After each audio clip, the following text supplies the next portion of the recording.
Hello, Founders families. This is your Campus 504 coordinator, Mr. Willis. And today I wanted to walk you through a short tutorial on how to utilize some free resources that provide text-to-speech software for your student who may need or could benefit from having words or passages read aloud to them. Please know these are not sanctioned or paid softwares and only meant as an aid to hopefully assist any of our families who may benefit from this additional support. With that said, we'll be posting links along with this tutorial so that you may select the appropriate program that best suits your needs during this virtual learning experience.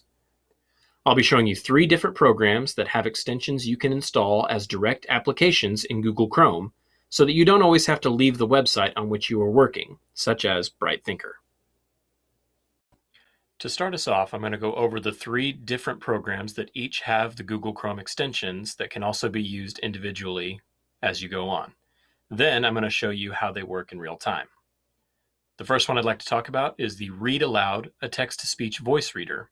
As you can see, mine is actually already installed on Google Chrome here, but normally this would say Add to Chrome. Then you would go through the short install progress, which I will do through the next program, and then it will add a short extension button right here next to your address bar. The next one we're going to discuss is naturalreaders.com. When you go to their website, naturalreaders.com/online, it already gives you the opportunity to paste text or drag and drop any files in a major text box that also has the option of utilizing a dyslexic font for those students diagnosed with dyslexia. You can then choose any specific type of voice and then the speed at which you would like that voice to read. If you'd like to speed it up or slow it down, you can do so at that time. They also have the opportunity to use a Google Chrome extension, which I will show you how you can add now. In Google Chrome, you can come up to this small Install Natural Reader button, which it will prompt you to install.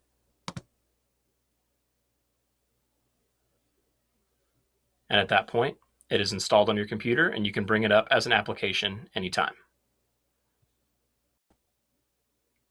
And the last piece of software I'd like to discuss today is with TextToSpeechorg, as in the number 2.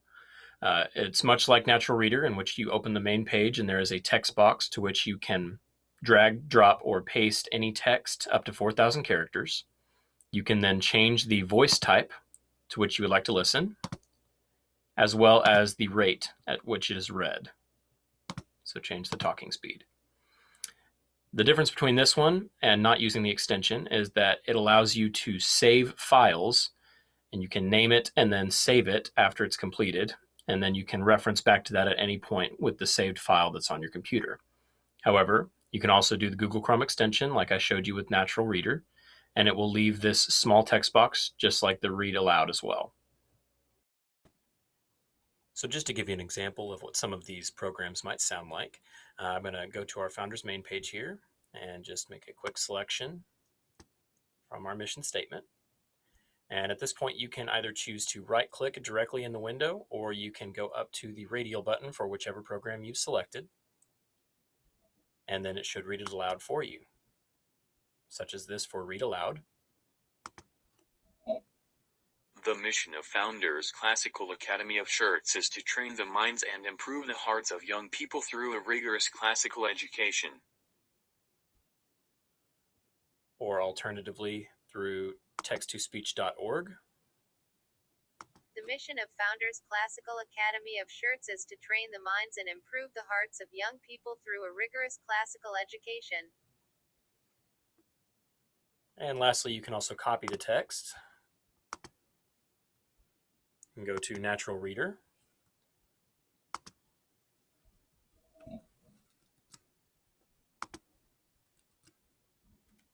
Paste it here in the window, and it should do the same. The mission of Founders Classical Academy of Shirts is to train the minds and improve the hearts of young people through a rigorous classical education. So I do hope this tutorial has been helpful, but if at any point you have any questions or concerns regarding this process, please don't hesitate to reach out to the school, as we're more than happy to help during this instance of virtual learning. Thank you.